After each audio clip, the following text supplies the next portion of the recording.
Jeesuksen kirkastuminen.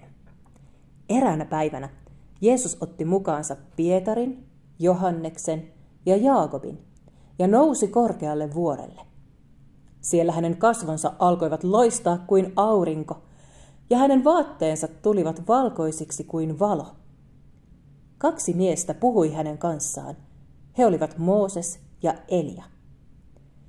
Silloin Pietari sanoi Jeesukselle: "Jos haluat, voimme rakentaa 3 majaa, 1 sinulle, 1 Moosekselle ja 1 Elialle." Pietarin puhuessa säihkyvä pilvi laskeutui heidän ylleen.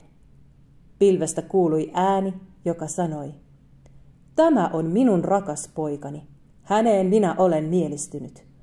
Kuulkaa häntä." Kun opetuslapset kuulivat tämän, he heittäytyivät kasvoilleen maahan. Jeesus tuli heidän luokseen ja kosketti heitä sanoen: "Nouskaa, älkää pelätkö."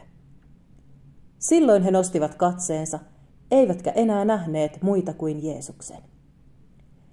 Kun he laskeutuivat vuorelta, Jeesus sanoi heille: "Älkää kertoko näkemästänne kenellekään, ennen kuin minä olen kuollut ja herännyt kuolleista."